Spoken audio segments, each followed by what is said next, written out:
Hello, everybody. I welcome you to our panel with the four Visegrad countries, Hungary, Slovakia, Poland, and Czech Republic. My name is Simone Baumann. I'm the managing director of German Films, the German film promotion, but I also have a documentary producer's background. And first of all, I would like to introduce our panel today. And we are starting with my left side with László from Hungary. László, please introduce yourself shortly.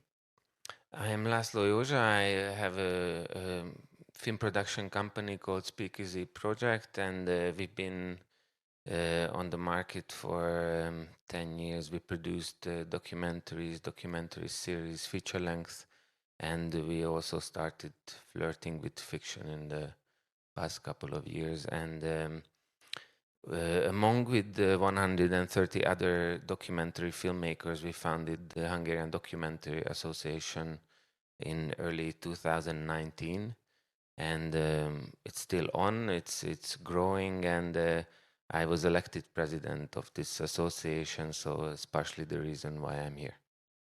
Thank you very much. And we go on with Stanislav from Poland. Hello, my name is Stanisław Zaborowski and I am a board member of the Polish Producer Alliance. I'm also a producer on a Silver Frame production company, and I'm very glad to be here again. I've been here as an emerging producer 3 years ago. Thank you. And Zuzana, please, from Slovakia. Hello, my name is Zuzana Mistríková. I'm producer from Bratislava, from Slovakia, and I am representing the Association of Independent Producers in Slovakia. Thank you very much. And Rastislav from Czech Republic, please. My name is Vratislav Schleier. I'm producer company Beonaut. We have been around for 22 years now. We produce documentary, fiction, TV, films, shorts, all scope of audiovisual production. I'm also head of Czech Audiovisuals Producer Association. Thank you very much. The first question I would like to ask you is how the situation was in your countries when COVID just started. I mean, it was suddenly kind of surprise, like everywhere in spring 2020. Part of the productions had to stop or to be postponed. And what have been the measures from the film funds and from the state in your country to help the producers? Or haven't been there any? So what was the situation in 2020 for you, and also maybe how long the lockdown was taken? So it started. We are starting with Hungary again. So as an independent producer, I would say in the first couple months of COVID, the state decided to give for companies which have employees to support minimally with the employee wages, and after that we didn't have much support, honestly. I don't want to just complain all the time. I never do that. So to give credit to our film fund, they were focusing on keeping productions that have started alive. So they put different regulations to projects that are in production, and the general state COVID measurements gave there were some exceptions to filmmakers. For example, in Hungary, a big part of the film industry is servicing foreign productions, and it was allowed for traveling into the country for film productions, and so they wanted to keep the big money going and not let the industry die. So I would say that was the most visible measurements. On the documentary fields, the film fund was changing a little bit, and the TV documentaries didn't have funding until 2019, and the new funding system just arrived when COVID arrived. So they decided to spread out the same amount or a little bit higher amount of money to more production. So for an independent producer, you had to work on much less money, but more people could carry on with their project. So that was the general the general approach of the fund. Thank you. Stanislav, for Poland. Of course, the situation was quite bad, but we got some support from the Polish Film Institute and some state support for people who are running micro and small companies. But something what was unusual was announcing by our chamber and Netflix the special program, which was dedicated to the workers below the line, and we giving them some money to survive this period. Thank you. Zuzana? The situation in Slovakia, systematically from the state point of view, was a little bit similar to what László said. They was focused to help the companies with salaries for the people, but there was not really systematic support for the companies at all. I mean, really, it was like social issue, not very systematical issue, how the industry, not only audiovisual, but industries generally to help them survive this very complicated situation. There was a lot of discussion and some small things like better after 6 months, after 1 year, but there was not systematical support for example, small companies to survive. From the fund point of view, there was some special, or they tried to more focus on the development, so to help people to write new projects and to develop new projects. But there was not some systematical support for the producers. There was some small help for cinemas. But we discussed a lot some special support for distributors and producers, and it did not happen. We developed some system how to do it, but the fund was asking some supplementary money from the state, and they didn't get it. And there was one systematic help for distribution. As the cinemas started to be open, that they decided to make decisions about the distribution support monthly before it was some deadlines to help in this very special situation. And of course, they was very open to help with the postponed of the project and all the things, which was like very helpful because logically there was some delays. That's it, probably. Thank you. Rastislav for Czech Republic. So I mean, everything stopped in March 20. As you might know, Czech Republic has very big part of the audiovisual industry is incoming productions, international productions. As a sort of cinema system, we are still very dependent on cinemas because big part of financing comes from cinemas. So when the borders closed and cinemas were closed, it was a big hit. We were lucky to have state fund that was very helpful, very operative. Together with the Fund Association, we did create safety regulations that we implied quite quickly. So we were able to restore shooting in May when the worst chaos ended. It helped us to bring back international productions, but also restart the local production. Cinemas opened in summer, which helped them a lot. They were closed again in October until, I don't know, June this year again. So it was a big hit for the system, less money in the system.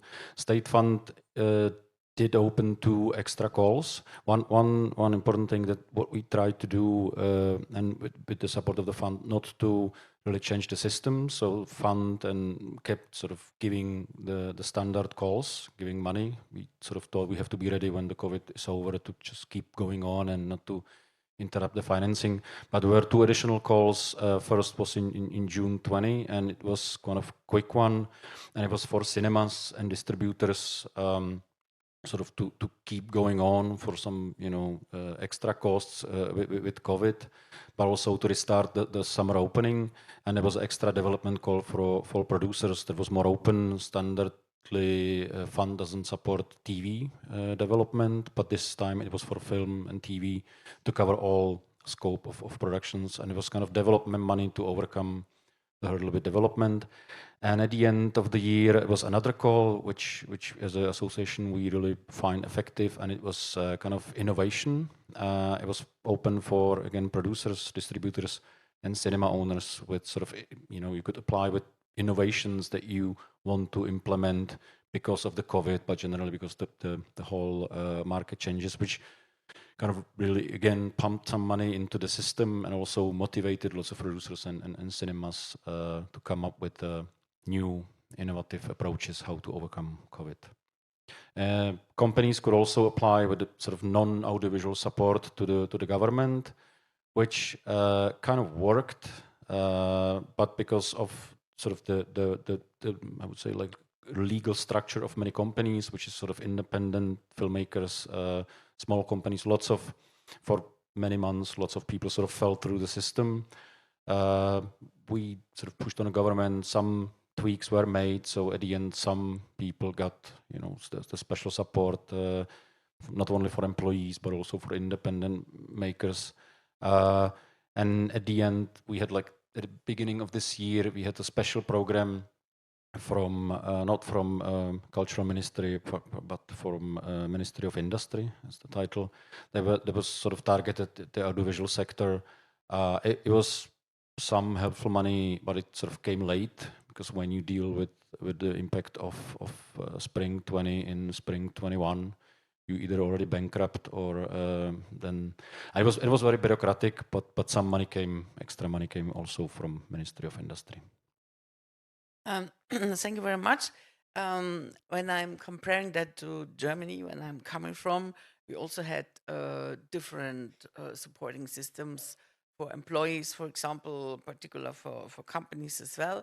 But in terms of production, there have been two bigger problems for the producers. In the beginning, the first was the insurance question, because when a production suddenly stops for COVID, it wasn't insured at all. But since you have contracted the people, you have to pay them, even you have to stop for a couple of months. So it took quite a while to sort it out, to find a way particular to give extra money for these productions, which had to be stopped in 2020. Also, television, at the end, they agreed to pay at least 50% of the outfall, but not all of it. But then in the future, the insurance question was a big issue, because nobody wanted to start again a production, and then when you have to stop, it's all your problem as a producer. You will lose all the money. So what I would like to ask you, how this insurance thing is regulated in your countries now? Or was it an issue at all, and how is it regulated at the moment? No matter, doesn't matter who's starting or if. You mean insurance, but meaning like if you can sort of insure your production, or? Yeah, I mean insurance. If you insurance for COVID, if for a pandemic or something, of course you have an insurance of the team and for other issues, but not for this virus, And this was a big issue. Yes. I mean, it's a bit difficult because well, not many possibilities how to insure for COVID, almost none. It wasn't really working. I don't think if any country in Europe succeeded in this. I think what we try to do is kind of, with the safety measures, there is additional cost, and I think we succeeded in either fund actually paying for these extra costs, also broadcasters paying for extra costs, and it kind of created this different regime of how you work with tests and protection, all the regulations. And I think quickly most of the productions actually took in the risk of quarantine pauses and included in the budget. We feel that the additional cost for that was about 10 to 15% of the budget that we sort of had to all include in our production costs. But insurance wasn't available, really. So it means, for example, if the things are getting bad in Czech Republic and in 2 weeks you have to go again into a total lockdown and you have to stop production, who's paying for the losses of this production, what you maybe have started already? So is there any regulation for that or not? Well, not government regulation. It is basically it's your contract with the either if it's a broadcaster or co-financers. I mean that's a situation where all partners have to deal with. But as I said, I think there is the ambition, and I think it sort of works, is to include the risk into the budget upfront, knowing that if you have, you shoot for 2 months, you imagine you can have like 3 times COVID quarantine for main crew or main actor, and then you calculate the extra cost ahead of the production, and it seems that's one of the ways how to handle it. That sort of depend on sort of insuring companies, but you sort of have it as extra cost. But I have to say, I mean, in our country, I mean, obviously we have some contractual obligations to insure productions, but I don't think it's so strict in terms of financing, like that you couldn't produce or start production without insurance. Is still sort of possibility to do that and find other ways to finance it, and fund doesn't imply that you have to be insured and so on. So in this way, the regulations are not so strict, so you can create different ways. Because just in Germany, it was huge. Of course, the extra cost, as you mentioned, it was between 10, 15, sometimes 20%. It would be covered, particular by the film fund, also by television. That's okay. But for the worst situation, when you have to stop again, and unless you are producing or not, you have to pay the team and stuff like this. And then when you start again, you have to pay the team, of course, again for the work. So this was the question, and at least the producers' organizations, and so they reached an agreement with the Minister of Culture and the regional funds. So there is a certain amount of money as an insurance budget if this is happening, so they can apply there to cover this kind of costs. And also for television, they will pay up to 50% of these losses. But this was a long way of discussion and a long way to go to get to this kind of agreement. But I would like to know how it is in Hungary, for example. Or it's more of a speculation, because if you separate documentaries from fiction, it's I think documentaries generally, like for example, a feature-length documentary, in their lifespan, stopping for 3 months, it's a much smaller crew, much easier to go around it. And also very often ongoing documentaries, COVID became part of the story and didn't really stop. And it's I'm just thinking it's more of a speculation. The number of ongoing film projects, Hungarian productions that were on, and not service production where the US producer would, there was just much less number of projects in shooting at the time, and I think they managed to somehow probably individually make a deal with the film fund and find the saving of the project. So there was not a industrial not a issue. general regulation. Yeah, I think maybe 2 or 3 projects were in shooting at the time, and there was less of an issue. There was for sure much more flexibility contractually of when you have to deliver and how you restructure your production schedule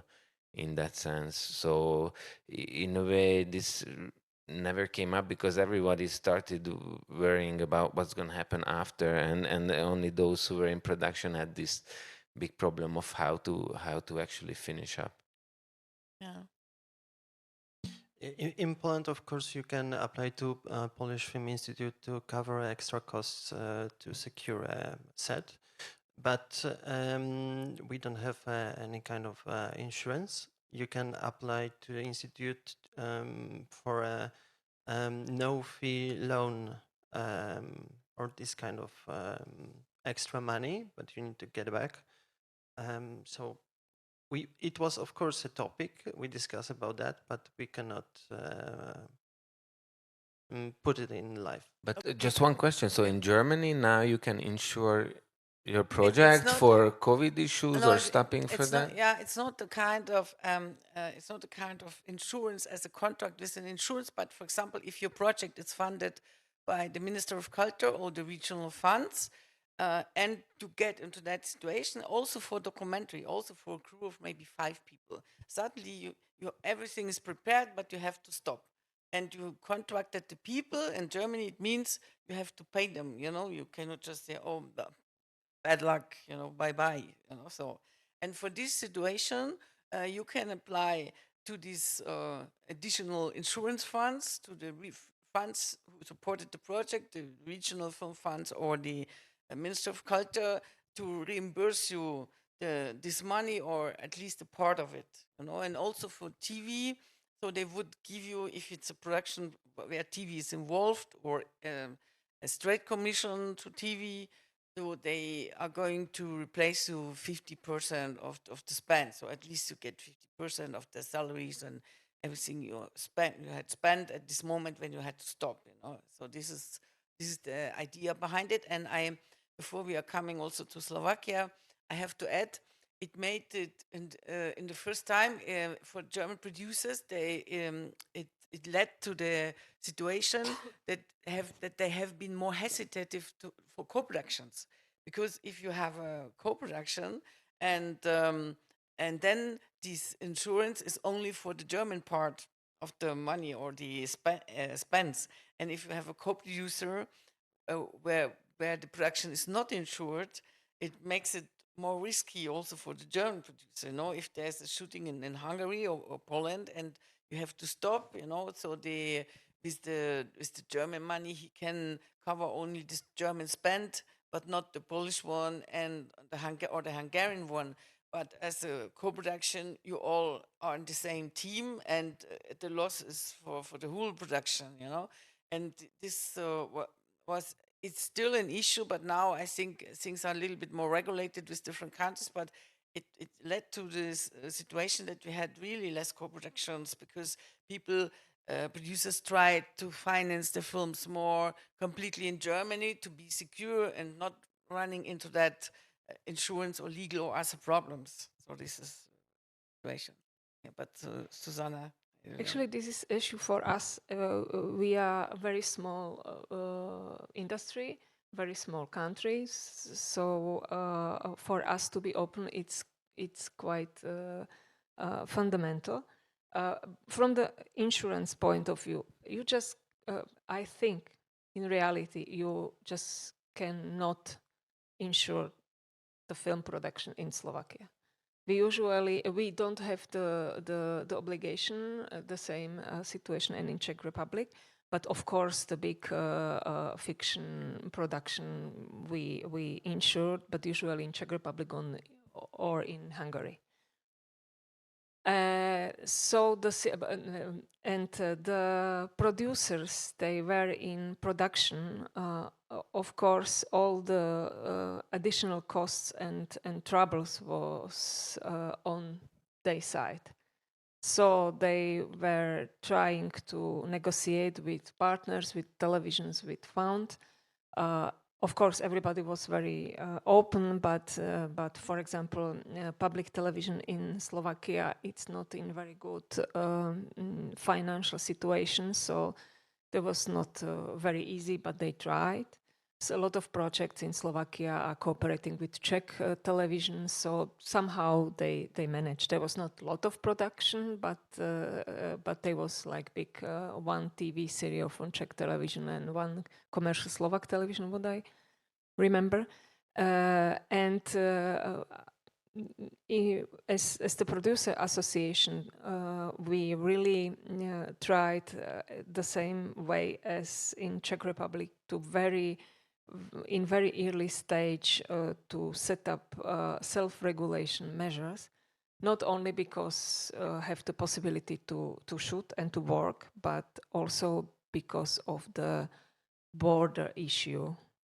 And we really, together with Ministry of Culture, we really have the possibility when something was open after lockdown, that the travel of the team of film or TV crews was possible from the neighbor country all the time. And we really try to make everything not to close this possibility for us, because for our project it's really crucial.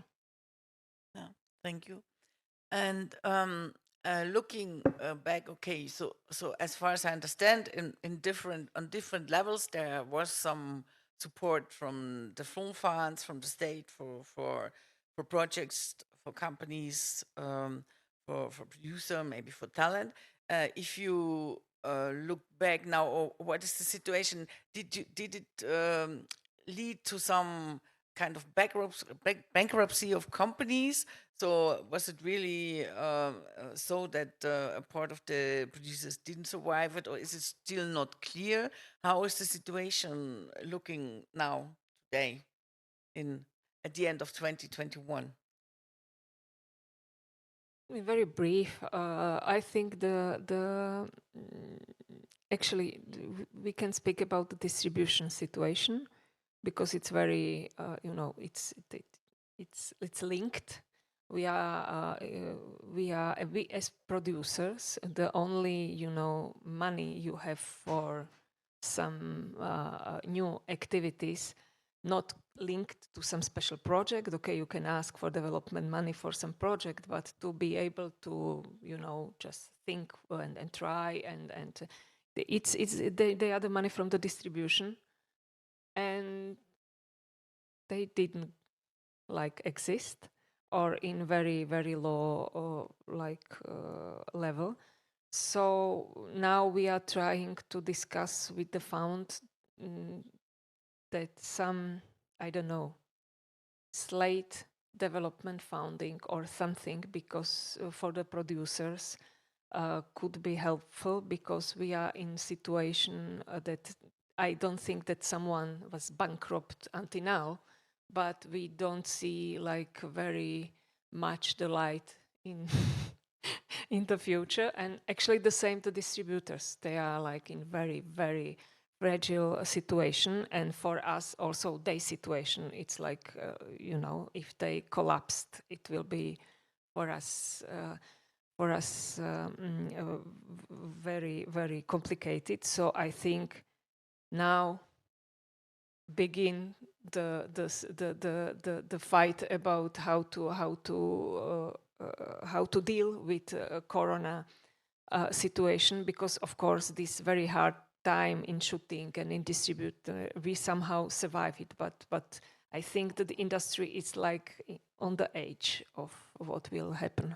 I would like to ask you as well, because you also have a very strong theatrical releases, and as you said in the beginning, you got a lot of money out of this, and when the cinemas are closed for more than 6 months, it should be a disaster actually.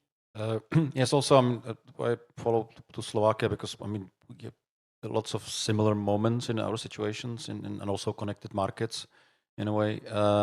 Well, I think it's too soon to say what the real impact will be, because it really depends on the recovery now.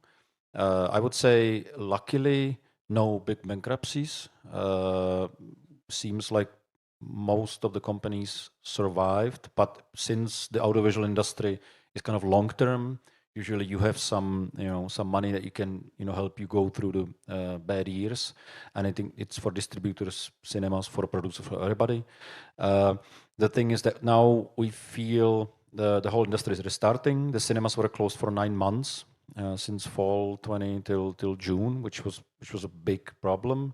So definitely there's going to be some, lower income in also for a fund who gets some percentage out of the ticket sales. There was some, also the lots of broadcasters, especially commercial one, between March and sort of August 20 postponed lots of projects, so they sort of were pushed further, but restarted again. Also, foreign productions, came back, and it seems there is more of them at the moment. Also, cinemas, when they opened in the summer this year, we are very lucky that we have a big share of Czech films in cinemas, and audiences actually came back. So we didn't get the result because we had very good year 2019. So in some elements we got monthly in the same levels of admissions in cinemas. So there is like a small percentage of sort of being positive, but we feel that big issues will come later because there's less money for financing, since this it can be some drop in production and some issues coming, something like. So we're still monitoring the situation, but what I would sort of point out is how, when the cinemas reopened, there was lots of projects waiting in a line to get into the cinemas. It was the case for summer 20, but there was a situation with sort of especially US movies that were postponed. So in Czech cinemas, there was mostly Czech films, and it was actually very helpful for Czech films because they had much more space in cinemas, and some of the projects actually got better results for that than they would usually do. But this summer 21 was really, I would say, like interesting experience in terms of cinemas were so full that just technically you couldn't get to the numbers that you would usually get. There was so many, like 18 premieres overall in cinemas, also US movies. So in general in cinemas revenues, it feels sort of optimistic because people came back to cinemas, spend some money in cinemas, but for Czech films they kind of fought each other. And for example, we had a film that usually probably normally would do 100,000 admissions, but we end with sort of almost 40, which is a big drop. But I have to say that also the interesting trend is that for especially Czech Republic and I think also Slovakia, the digital market, digital distribution was like 10% maximum of the money you could get for movies and basically for selling your content online. We don't have that data now how it grew, but it definitely grew. And companies like Netflix started actually spending more money for rights for movies. So that's one of the positive things, because as always everywhere in the world, like the time people spend online watching audiovisual content grew, and with that we're sort of a little bit optimistic about that more money is coming from digital, hopefully now and in the future. Yeah. Because we are in Hlava in documentary film festival, but I have to say that for the documentaries it's fatal, because the distribution which was restarted was commercial oriented, and as the number of projects waiting for the distribution was enormous, so the results for the documentaries are like really terrible.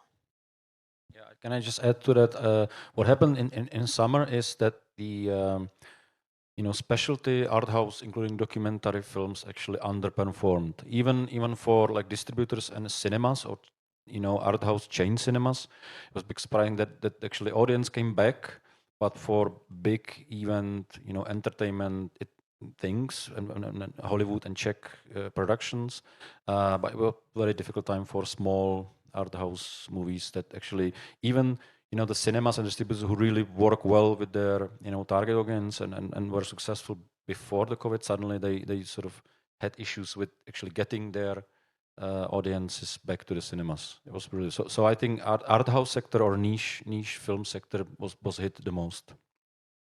Thank you. So how this is looking like in Hungary and Poland? Who's going to start? I can add a little bit to that because my company would be bankrupt if we wanted to live on documentaries. So we had to switch in the mind in the lockdown period that we should be ready for much more works on the market, and also many people, as I said, big money was coming in through foreign production, so many people just started flirting with other professions within the market to make money. So it's not, I wouldn't say it's the creativity of people which didn't end up in like starving, but many director or other professional friends of mine did switch profession for some time. Even I had cinematographer friends who were distributing food and things like that, and it was very sad to see some of these dramatic stories inside inside our industry. And the reason why documentary people, because I'm representing a documentary association here, we were coming from such a low passionate business that in a way the drop wasn't so dramatic, but it just emphasized that to keep this industry, the documentary industry, alive, then in Hungary we have to start building up the industry from the ground, so we would be strong enough when something traumatic comes again on the market, we would be ready. So actually our documentary association, we didn't have any association to represent our industry before, and it was just a lucky momentum that our association was founded during just when COVID was already in China, and we never thought, or actually I never thought this would end up in Europe in January time even, or December. We found it during the Budapest International Documentary Film Festival.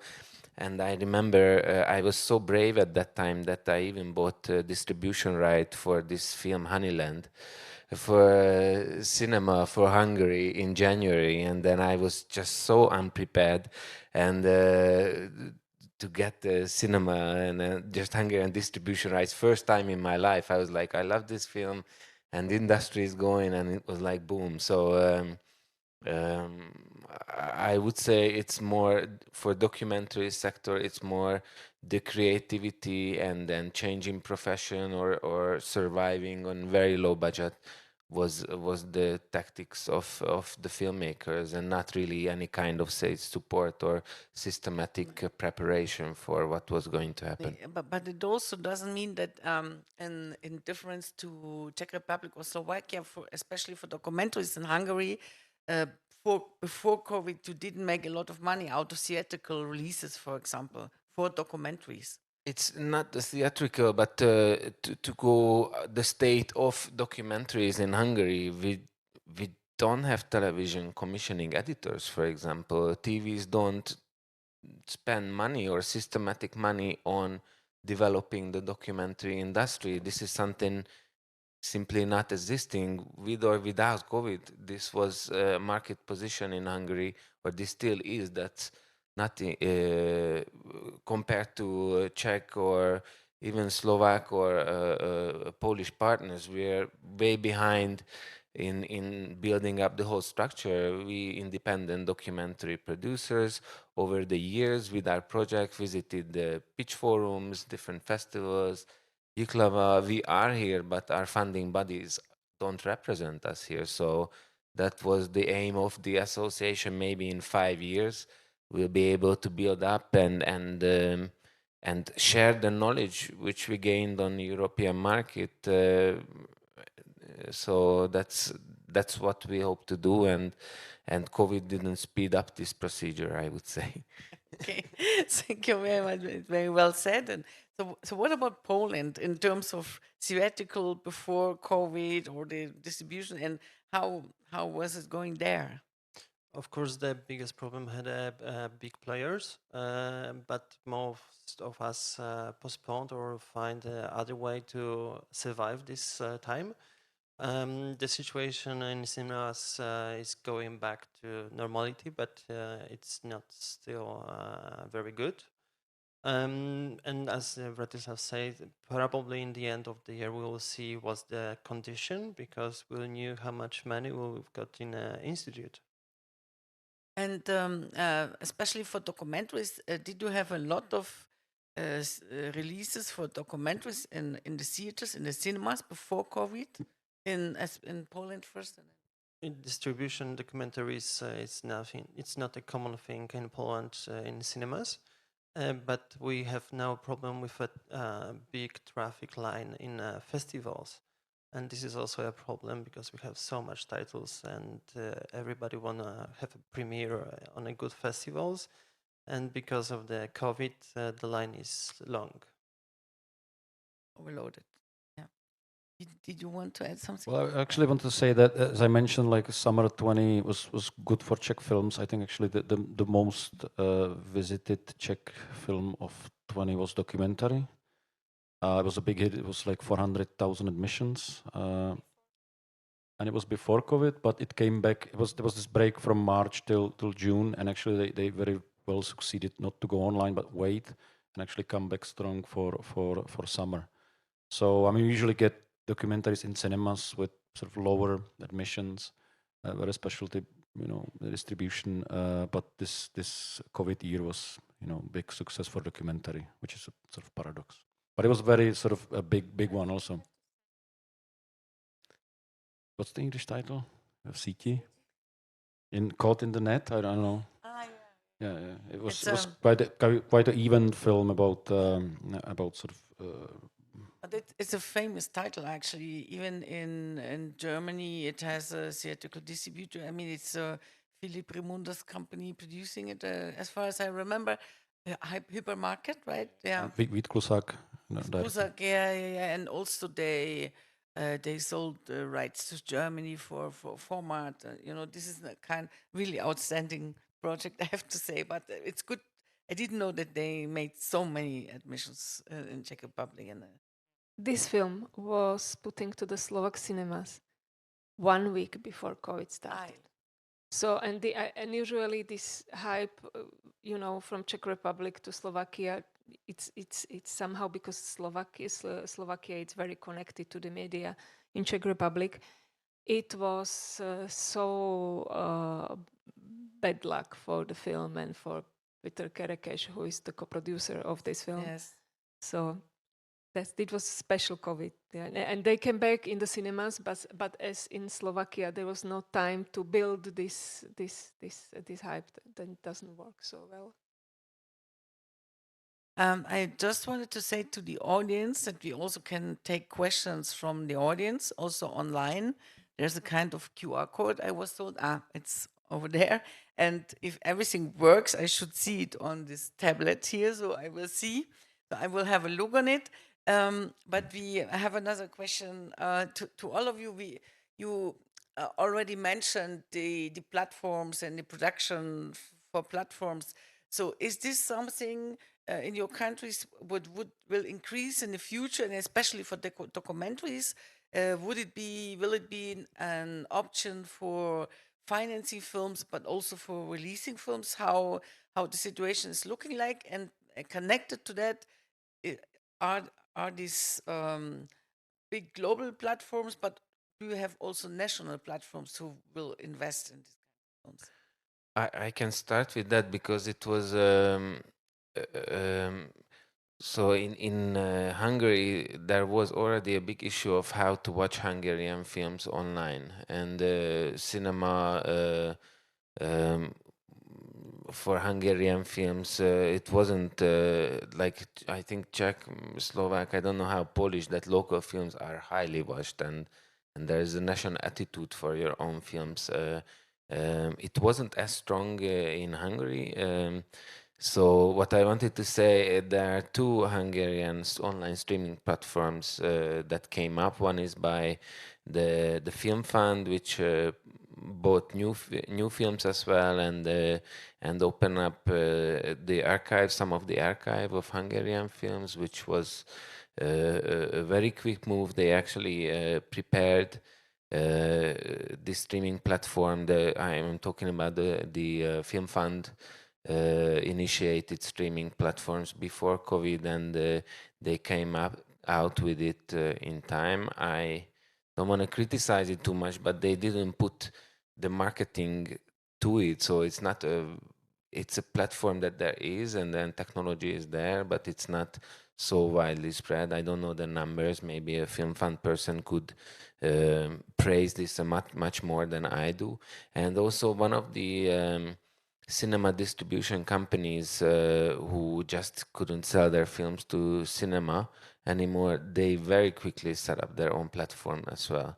And they acquired quite a lot of documentaries and put money into distribution of the platform or advertising the platform. And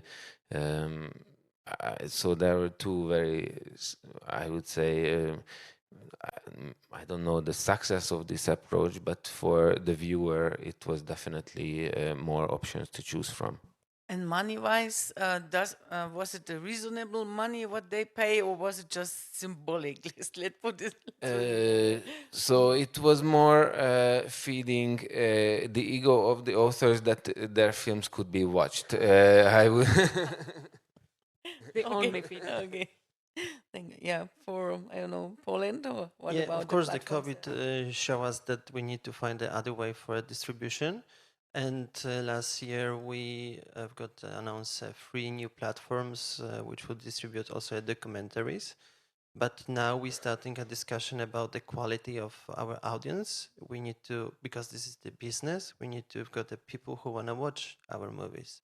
And we don't have any tools or support from a public institution who boosted the artistic or documentaries or high quality films.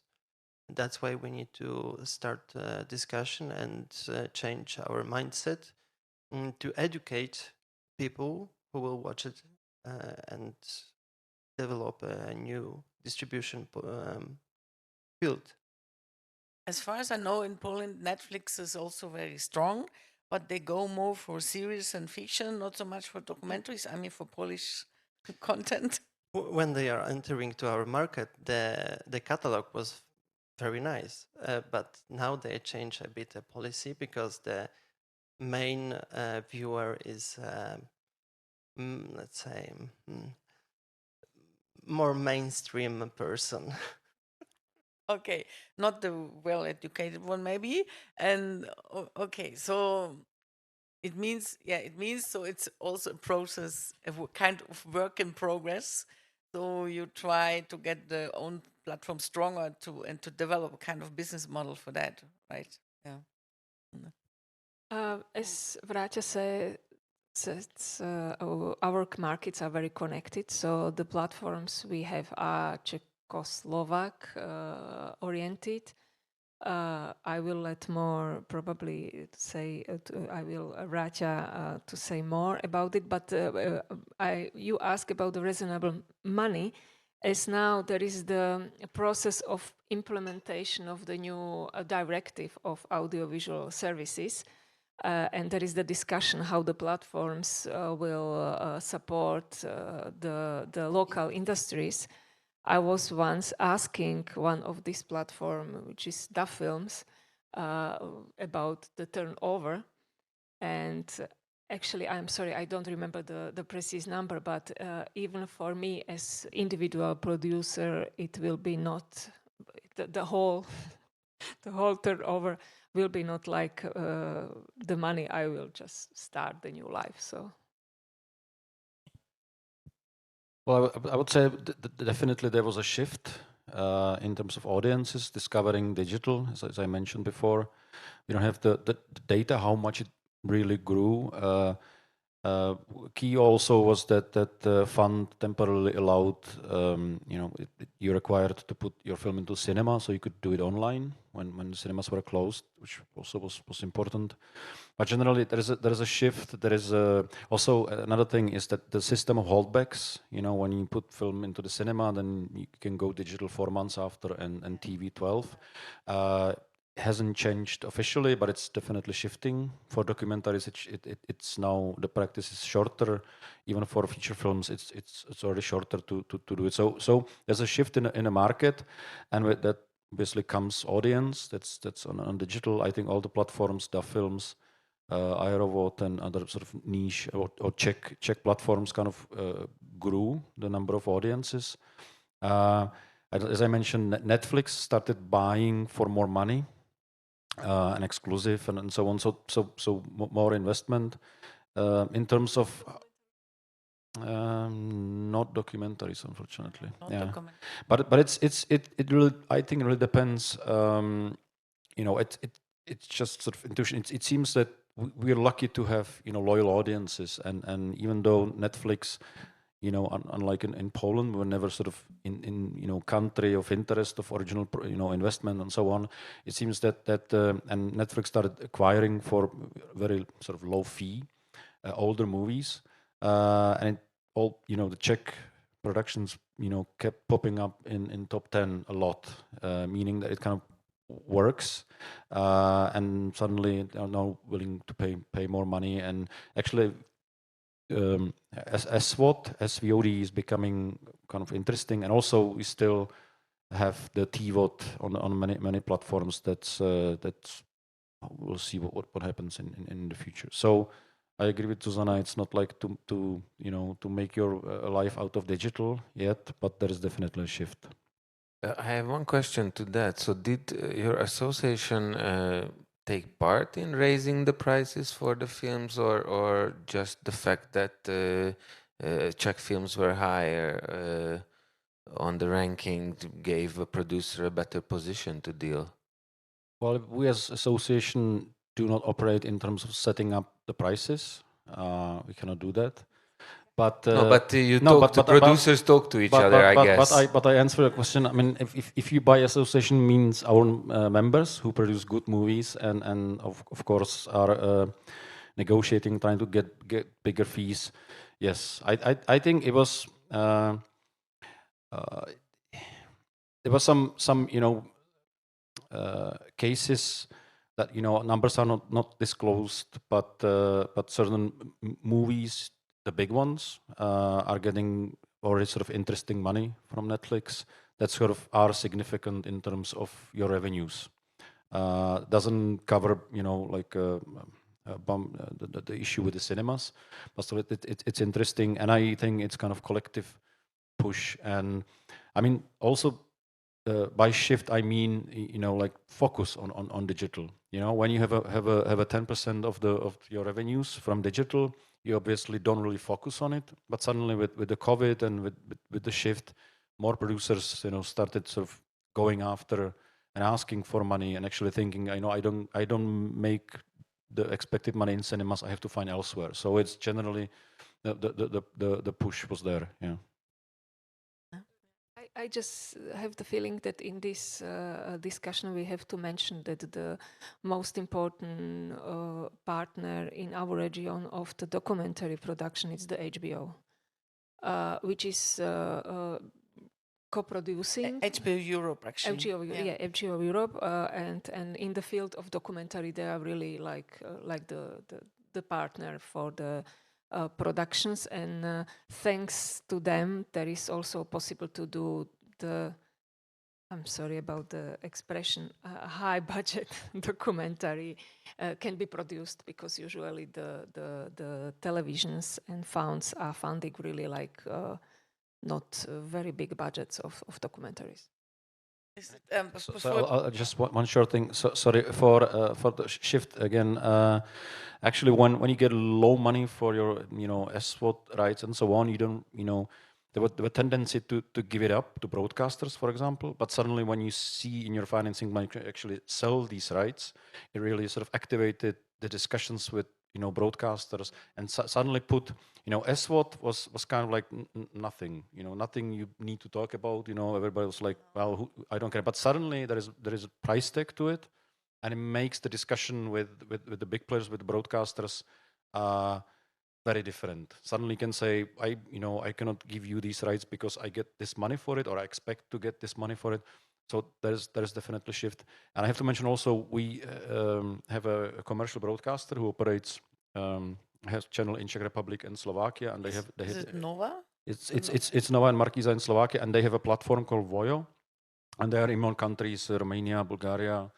They're like a CME network, but they actually came out of COVID with this sort of investment plan, actually creating Vojo originals for Czech Republic and Slovakia. They're very ambitious, and they're actually pumping a lot of money into the local productions. That's also kind of giving the credit to digital. Suddenly it's something that it's worth investing into locally. Actually, we are almost done. The time is running very fast. So I would like all of you to ask a kind of final question. What for you, from your point of view, is the biggest challenge for the next months, let's say half a year, maximum a year, as a producer, especially as a documentary producer in your country? What would you say?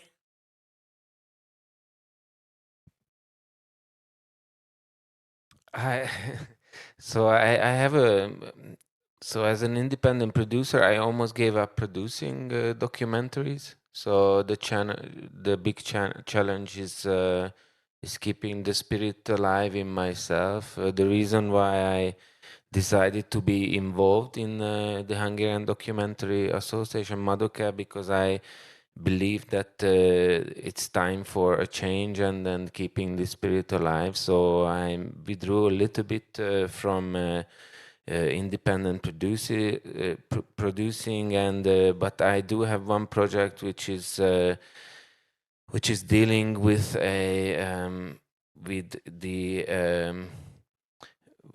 with the failure of democracy, or the failure of the democratic movement in Hungary, and it's some project that it's impossible to finance from Hungary. So the only challenge I took is not an easy one, but it's definitely a film called I Used to Be the Mayor. We pitched in Doc Leipzig that I want to finish during this time, and in the meantime keep working for the association, and then keeping showing example to my colleagues as well, that giving up is not really an issue. So it's more like a personal challenge as well. Yeah. So I hope you will find many partners with your colleagues and also European producers.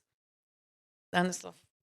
I think the biggest challenge for us is to find new ways of distribution and secure the cinemas to stay with us as long as it's possible, as some kind of a common activity in free time, because I think it became a bit exclusive way of spending time because of the price of the tickets and lower audience number. Yeah, thank you. Zuzana? It's very similar. In Slovakia, there is we plan actually big discussion about the future of documentary films and distribution in March 2020, which actually did not happen. 2020. You planned it. Yeah. 2020. Because as our public television is not in very good financial situation,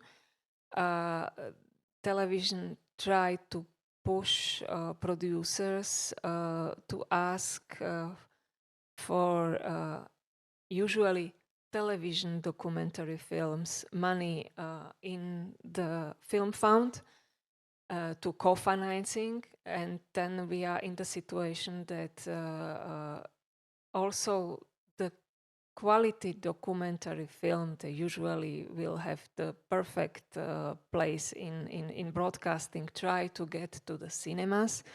So there is really like big amount of the documentaries, complicated situation in the cinemas and distribution even before COVID, and now it's like really essential. So yes, for all industry, that is like crucial to help the cinemas to survive, not only the commercial cinemas, because of course in these cinemas documentaries have no place, which is not easy, of course, and probably to help in the political debate, to help the finance, to help finance the television better, because actually this is crucial partner for documentary creators. And just hope that the fourth wave of COVID will be the last one, or But I think in Slovakia, the film industry after 1989 quite died, and documentary creators were, of course, the first one they was able to start, because if you just will say the story or speak about some very important issue, you just take the camera and you are going to do it. But of course, it's not normal 30 years after establishing the industry and market and economy to do this as the hobby all the time. But I am quite optimistic that the documentary film will survive, but I think we have to fight for the human conditions for it. I'm in general not only including documentaries. I think what we are now working on with the fund is sort of change from cinema fund to audiovisual fund. That would include also TV and gaming. With TV support and for development and production, it will also mean money for documentary series, which is kind of a genre that really keeps internationally documentaries alive, high quality documentary series. So we have hopes that in this direction also this will improve. It will improve relationship with the broadcasters, platforms. So that's now sort of our biggest aim, like a transformation cinema fund to audiovisual fund. Also, our sort of in terms of government communication, it's a recovery fund, which big part of it goes to the creative industries and cultural industries. We, as a Czech Republic, after many years of government really ignoring support, I think with France and Italy, we kind of secured to take big part of the recovery fund and actually have it in the cultural and creative industries, which is a good news. Now we have to keep guard so the money actually go this direction. So that's I think the main issues for next months, and actually looking at the recovery, what is happening, be sort of ready to see maybe some business issues will come up for some companies and distributors. So that's the case. And also I would say we are kind of looking with worries into what's happening in Hungary and Poland politically, which is affecting some freedoms, media and also cultural freedoms, which is very, very worrying. So fingers crossed things will get better. Thank you very much that you said it at the end as well. And thank you. I think it was not such a depressive note. It was a kind of optimistic note. I like it. Thank you very much for the panelists. And I hope maybe we see each other next year and we can hear some steps forward. Would be very nice. Thank you very much. Thank you.